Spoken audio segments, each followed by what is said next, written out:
They said it would kill people, not metaphorically, literally. In the early 19th century, England was already humming with factories, mines, and new machines. But the idea of moving faster than a horse did not inspire excitement. It triggered anxiety, almost primal fear. For centuries, people had lived within a certain rhythm. Distance was measured in days. Roads meant mud, and travel always meant exhaustion. And suddenly, there was a thought that you could cover dozens of kilometers in a single hour. It sounded like a violation of the natural order itself. Doctors wrote serious articles claiming that the human body was not designed for such speeds. They argued that at velocities above 20 miles per hour, the blood would begin to boil and the lungs would not be able to handle the rushing air.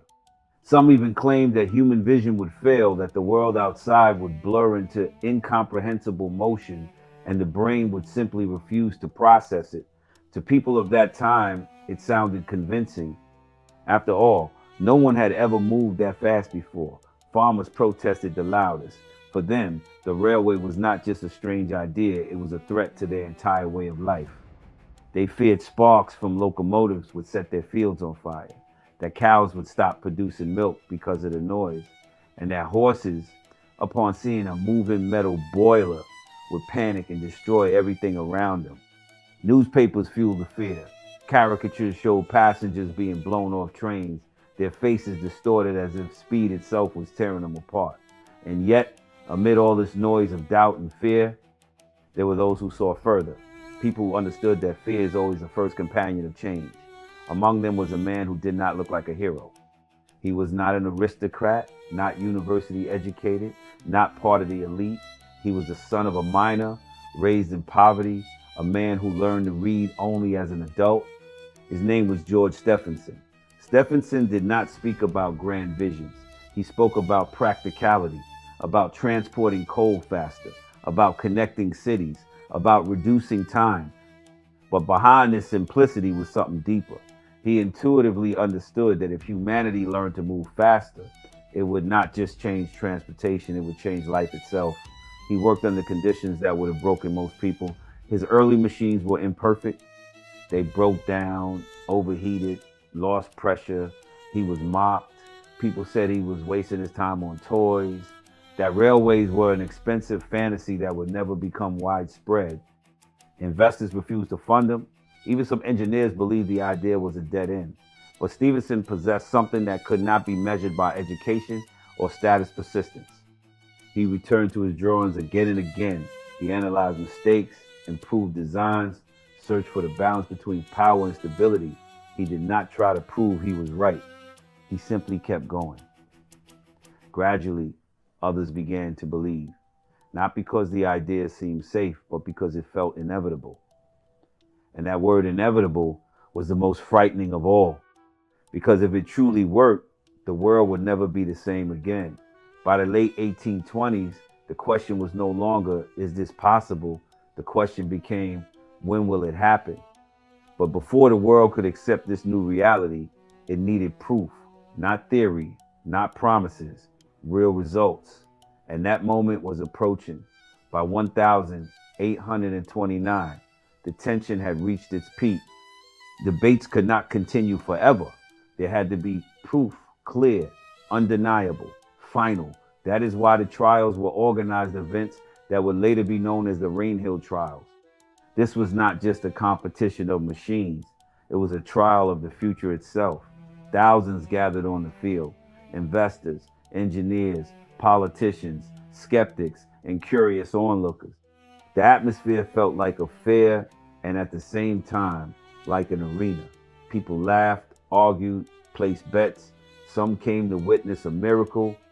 Others came to see it fail, hoping to finally close this strange chapter of railway madness. Stephenson did not come alone. Beside him stood his son, Robert.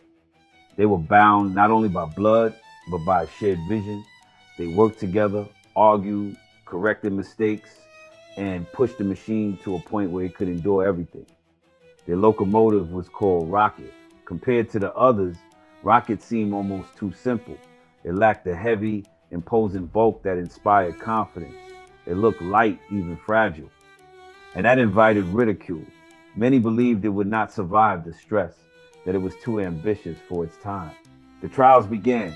One by one, the locomotives took the track. Some overheated, others broke down. Some failed before they could even complete a run. The crowd reacted loudly, cheering, then jeering. It became clear this challenge was far harder than expected. Then came Rocket's turn. Stephenson stood still. He understood this was not just a test of a machine, it was a test of his life. All the years of work, all the sleepless nights, all the doubt. The locomotive began to move, slowly at first, carefully. The wheels turned smoothly, steam rising evenly. It looked controlled, and that was the strange part.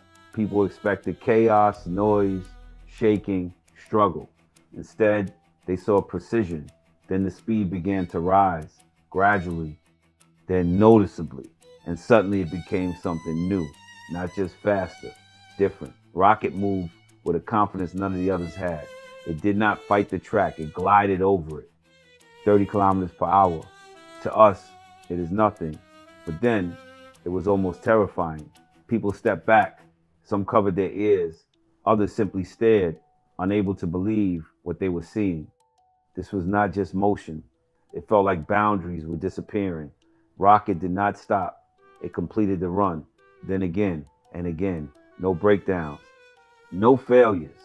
In that moment, it became clear the debate was over. Stephenson did not shout. He did not celebrate. He simply watched because he understood this was not a victory in a competition. It was the beginning of a chain reaction that could no longer be stopped. After the Rainhill trials, the railway was no longer a theory. It was reality. But reality is always more complicated than an idea. And ahead was a day that would prove it. September 15, 1830 was meant to be a day of triumph. The opening of the Liverpool and Manchester Railway was seen as a national milestone. This was not just a new line, it was proof that the country was entering a new era. From the very beginning, everything felt like a celebration. Flags waved in the wind, crowds gathered along the tracks, trains stood lined up, decorated, ready for their first official journey. Music, laughter, lively conversations, it all created the feeling of witnessing history. Among the guests was William Huskisson, a politician who had supported the railway project. He believed in it, saw its potential, and helped push the idea forward when many doubted it. His presence symbolized recognition. This was no longer an experiment, it was the future. When the trains began to move, people felt a mix of excitement and tension. It was beautiful and slightly frightening at the same time. But everything was going according to plan until one moment. At one of the stops, passengers stepped out of the carriages. They talked, observed, laughed. The atmosphere remained light. No one thought about danger. After all, it was already working. But a railway is not just an idea, it is a system. And in such a system, a mistake can cost everything. At that moment, another train approached on the adjacent track. It was moving fast, too fast for those not yet accustomed to this new reality. Huskisson found himself on the tracks. Perhaps he misjudged the speed. Perhaps he simply did not realize how quickly a train could move. The warnings came too late. He tried to step away. But the space that once felt safe had become a trap, impact, a single moment that divided the day into before and after. Silence fell over the crowd. People did not immediately understand what had happened. It was too sudden, too fast. The first day of the railway became the day of his first tragedy. Huskisson was fatally injured, and though they tried to save him, the outcome was inevitable. But the most striking thing, the train did not stop forever, because it could not. Progress does not know how to stop. That moment changed everything. People saw not only the power of the technology, but also its cost. The railway was no longer just a miracle. It became something real, powerful, dangerous, and inevitable. After that, fear did not disappear, but it changed. It was no longer fear of the unknown. It was fear of a reality that could no longer be undone. Railways spread across the world, cities grew closer, economies accelerated, people began to live in a different rhythm. For the first time in history, speed became normal. And in that moment, something happened that once seemed impossible. Horses stopped being the center of the world. They did not disappear, but they stepped aside because humanity had taken a step forward and had no intention of going back.